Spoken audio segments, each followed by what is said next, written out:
there, you got R.R. Perkins. That's the largest monument here in the cemetery. And he was filthy rich. He made his money in lumber, banking, all kinds of things. When he died, a tombstone was made in New Orleans, and it came in by train right over there. And then the train stopped, and they had 8 mules. And the 8 mules pulled that stone from there to there. And that's how R.R. Perkins got the biggest stone here. He also had the first Cadillac that anybody had in Bay St. Louis. And back at that time, they had to bring it in by train because there were no roads coming over here. We were like an island. And he didn't have that many streets that he could drive it on, but he liked to drive his big Cadillac all dressed up, looking good in Bay St. Louis. Did you like that, cat lady? I love that. Yes. About the road curator. Who's this guy right here? Charles Gray. Charles Gray. Okay. When you say Right there. Those two right there. Right there. Okay. Charles Gray. He was a phenomenal person that moved. That's bad news. No, you're the real curator. You want to tell him about Charles Gray? Well, Charles Gray, he moved over here from the other. He moved here from New Orleans. He fell in love with Bay St. Louis, and he fell in love with the history of Bay St. Louis.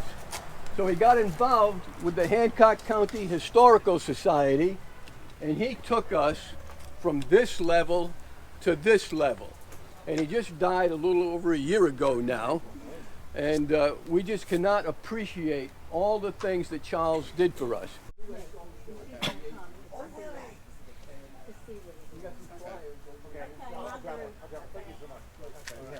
Good evening.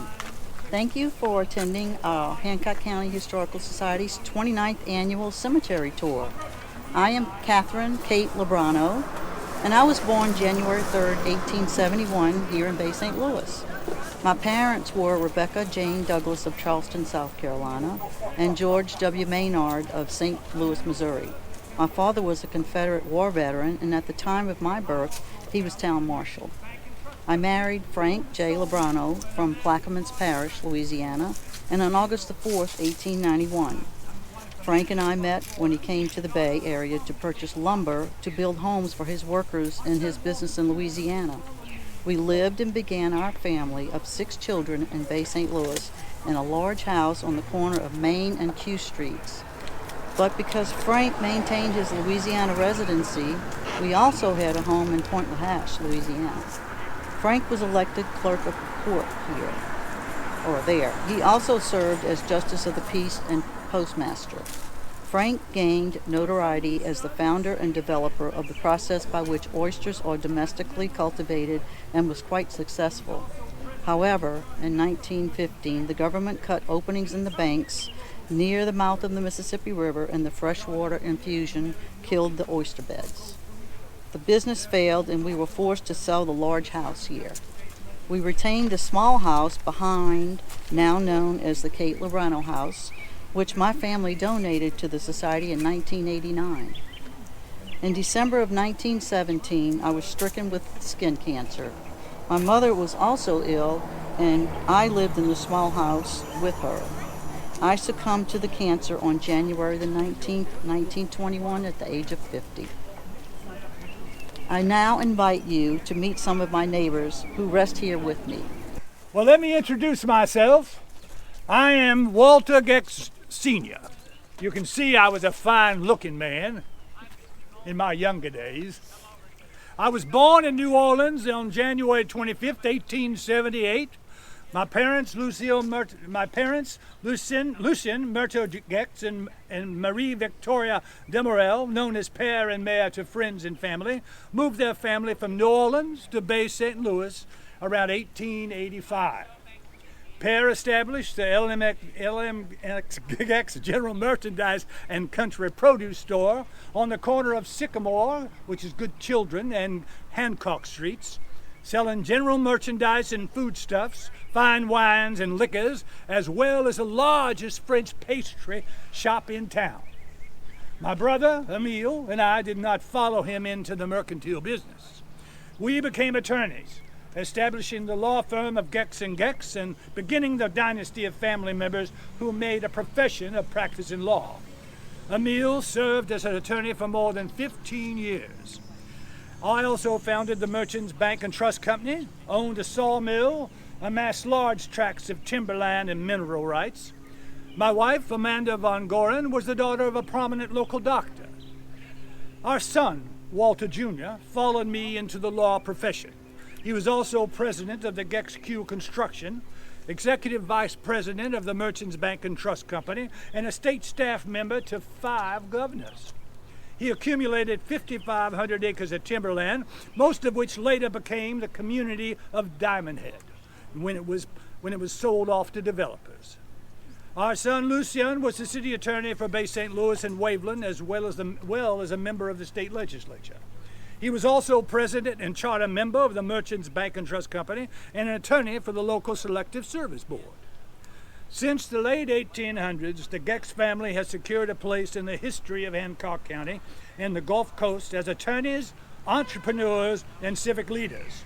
Thus, it is appropriate that 4 streets in Hancock County bear the name Gex. One next to the courthouse here in Bay St. Louis, one in Waveland off Nicholson Avenue, and 2 Gex Drive and Gex Road in Diamond Head. And the reason I have a sheep with me today is because Alfred Alman was the sheep baron, well, not the sheep baron, but the person who owned the mill over in Waveland. In fact, the area in the northern part of Waveland used to be called, where the train station was, used to be called Almanville. I don't know if you're none of you old enough to know that, but anyway, that's what it used to be. And he had a mill there. He was actually a Confederate soldier. When he came back, he became a machinist, and then he opened his mill, and he became very famous for that. He became the mayor of Waveland and alderman. He had a brother named James and a father named James. And I don't know, they're not there. Okay, anyway, his father's name was James A. Alman. Guess what his brother's initial was? B. How'd you know that? That's very smart. Yeah, so they named him James B. Alman, which is a pretty remarkable thing. Well, this pillar over here was dedicated to my mother, and you can see that my father's name's not on there. Now, I really don't know why my father's buried somewhere else, but maybe we had a falling out or something. Who knows? Anyway, I forget. This tomb here is for Clara Ullman Henderson, and as anybody get doctor here? No doctors here? Well, you know, you have young ladies, or maybe when you ladies were younger, you knew about doctors, right? And you always wanted to marry a doctor because that would mean you'd be well off, isn't that right? Right. Right. So she did. And you know very well, the Ullmans being one of the popular families, they married some people that were in good high repute and well off, and so she married a Henderson, Dr. Henderson. So she married a doctor. I married, and you wonder why John Nicholson's name's at the top of this tomb, right? Well, you're wondering now because I put that thought in your mind anyway, right? Well, the reason was because when he died, I married Emma Alman. In my notes it says Emma M. Alman, but obviously that was wrong because it's W.N. Alman. And we got married, and so we're in the same tomb here. And then the others are children that married again into other families. Things about wool. What do you know about wool? Nothing. You know nothing about wool. Well, I'll teach you a little bit then. Some of you just are too shy to answer. He said he didn't know anything about wool. Well, wool keeps you warm, so I'm really glad that I'm in the shade instead of being over there in the sun, because I would really be hot, because I'm hot right now. Wool keeps you warm. Wool is the only material that when wet will still keep you warm, which is why it was so popular for seamen, especially in the Northeast because out in the ocean you get wet and you get cold if you're wearing cotton, but if you're wearing wool, it still insulates you. That's why I was very surprised when I found an old uniform from World War II of a sailor, and it was made out of wool. Because down here, if you're out on the ocean, if you're anywhere wearing a black wool shirt, you're going to be hot in the summertime, aren't you? Any questions about Mr. Alman? One more thing, I guess. My father, James A. Alman, was the mayor here in Bay St. Louis, and there's a street right down just next to both of us. We have our places on what's their street again? You've forgotten too, huh? McDonald Lane. Oh, you're McDonald Lane. Yeah, you're on Cedar I'm Lane. on Cedar Lane. But next to it is Alman. And so it runs from, Alman runs from the Beach Boulevard all the way up north to Highway 90. At one time at the foot of Alman, there was a wooden bridge that went across to Henderson Point over in Pass Christian. That one obviously is not there anymore. And you can still find some stumps from some of the pillars that are there if you wade out far enough into the bay. But it's in 1953 they built the new bridge, and so it's no longer there. But we're proud to say that Alman is our name, and Alman was that street, and we're proud to have a street named after us. Any questions? Well, thank you very much. Thank you. Thank you. Ahoy, mates! I'm Captain Billy Boardman. I'm the best darn steamboat captain in the United States of America. I was born around 1840, and I died in 1895. That was called the steamboat era in our country. Steamboats were big, very important. This country would not have gotten settled in the 19th century if it wasn't for steamboats. Now you say, why?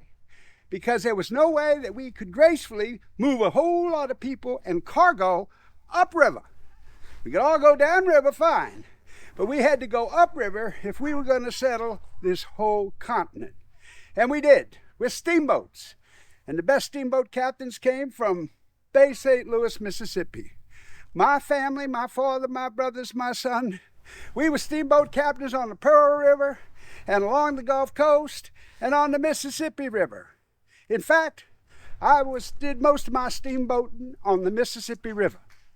Now, let me tell you about how we settled this country. My steamboats not only went up the Mississippi River, we went up the Red River. Then we come down the Red River and we go up the Mississippi River to St. Louis. Then we go to Missouri River, and then we take the Missouri River all the way north to Montana. Now that's the route that Lewis and Clark took in 1804. And that was one way that lots of immigrants either got up there to go mining, or go to Canada to go mining, or to go west to go to the Pacific Northwest. That would be your most northern trail. And we could get a steamboat up to Fort Benton in Montana at least 4 months of the year when the water's high. So we were all over this country in steamboats, and steamboats were important. Now I want to tell you a love story. Back in 1889, I'd retired. I was 55 years old, and that was an old guy in those days. And living right next to me over there in Cedar Point was a 21-year-old girl, most ravishing woman you ever saw, named Rita.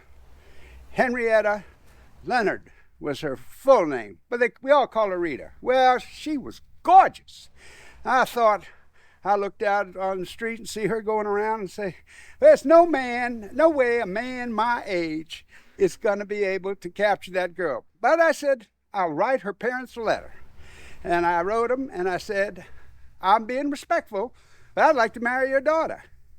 And so they talked to Rita, and Rita said, all right, I'll marry you. Well, lucky me. So we were married. And a few years went by, and we had 3 children. It's going good. It's going good. But then in 1894, I get Bright's disease and die. And leave poor Rita, 30-year-old widow, with 3 children. Well, Rita was an ambitious woman. And she had a few resources now. So she was looking down the street the way I was looking down the street about 4 or 5 years ago. You know, that was Beach Boulevard. And there was this young 24-year-old boy named Charles Alfred Gex Sr. And he lived over there. And Rita said, Charlie, let's get married. And so Charlie said, oh, yeah, I'd love to marry you, even though you're old. So Rita goes back to her mother and says, I want to marry that young fella, Charles Gex, who lives down the street. And her mother says, well, he's kind of young, isn't he? And Rita said, Mom, like Daddy the fisherman says, if they're big enough to bite, they're big enough to fry. So they were married 40 years, and they had 3 or 4 children and a happy marriage. In fact, it was so happy that she's not buried next to me. That's my grave here. She and Charles are married way over there. But I figured since she had 40 years over my 4, I guess that's fair. Sometimes at night, I go over and visit with them. They're nice people. When I was 14 years old, I married Louis André de Montlesan, who was 20 at the time. I always called him Ludovic, which means Louis in Polish. And eventually all his friends called him Ludovic also. In 1855, because of the terrible policies of Emperor Napoleon III, my dear Ludovic sailed for America with our oldest son. A year later, I followed him. I had our 2 younger children with me, and the voyage took 3 months. Can you imagine 3 months on a sailing ship with an infant and a little boy? If not for my maid, I would have died. We spent 20 years in La Louisiane, but eventually my dear Ludovic had to retire from teaching because he had heart trouble. So we moved here to Bay St. Louis. A few years later, my Ludovic purchased a chemist shop. These days you call it a pharmacy. He thought it was just a hobby, but very soon so many people needed medicines that it was a full-time business. So our son René took over the business, and Avenue de Montlesan is named after him. On the day after Christmas, 1909, my dear Ludovic died. I was so sad, I decided to die also. So I took to my bed and I stayed there for 24 days until I died on January 19th, 1910, because I would not allow death to separate us. Wow. This little bitty slab here has I-O-O-R. It's Eeyore. I bet you're wondering how to pronounce my last name. I-O-O-R is pronounced Eeyore. My ancestors were Huguenots from France who settled in South Carolina. Originally, the family name was spelled J-O-O-R. My name is John B. Eeyore. I was born in Wilkinson County, Mississippi in 1845. I fought for the South in the Civil War, and I settled here in Bay St. Louis after the war.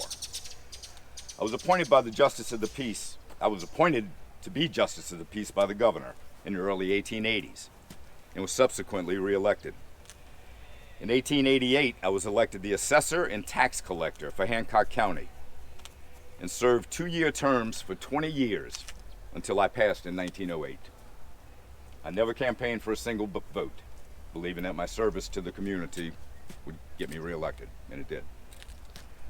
I believed in high assessments and low taxes because the opposite cheapens property and brought in people who did not want to live here. I only wanted people who wanted to live here and enjoy this place like I did. Having never married, I lived on Hancock Street with my brother Harry and my 2 sisters, Ella and Maria. Ella was postmistress from 1885 to 1894. At that time, she lived in a 2-story house on Bookta Street at Beach Boulevard. She ran the post office from there. You came up on the porch and you went to a window on the porch. You were in the post office. In 1897, I bought a large tract of land towards the end of Beach Boulevard to the south.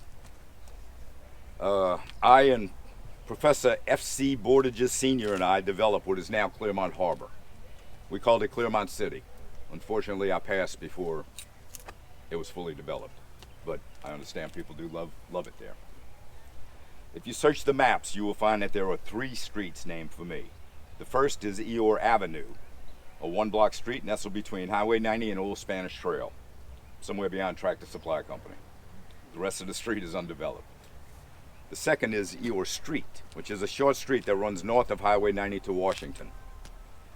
The third is another Eeyore Avenue, which also has a Bay St. Louis zip code, but it's in Clermont Harbor, just south of the Buccaneer Park.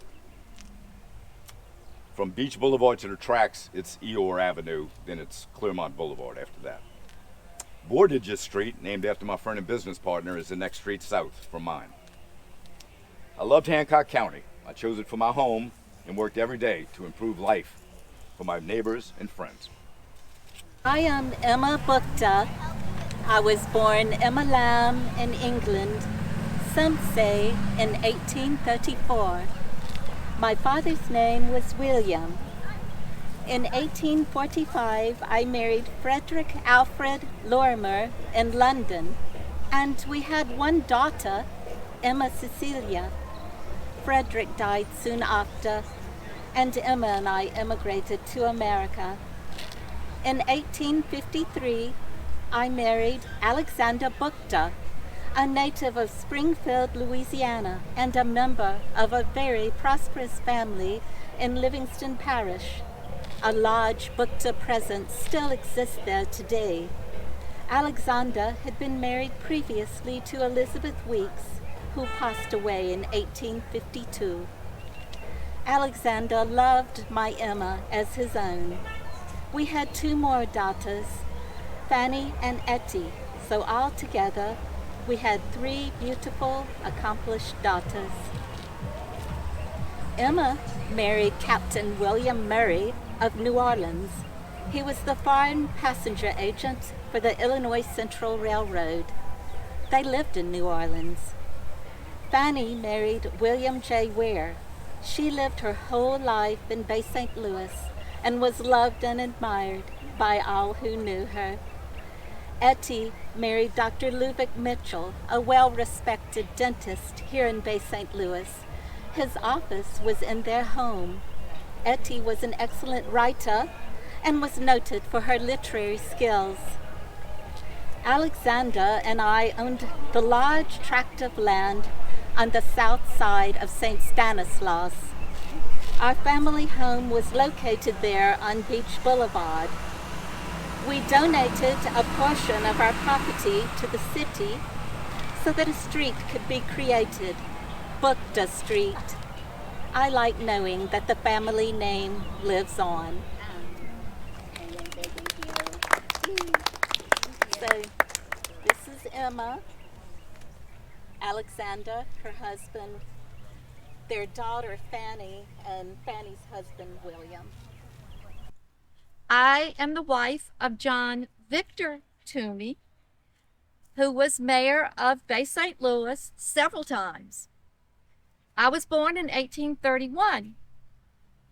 My husband's grandfather, John Baptiste Tumi Sr., his father, John Baptiste Tumi Jr., and our son, Robert Warner, were also all mayors of Bay St. Louis.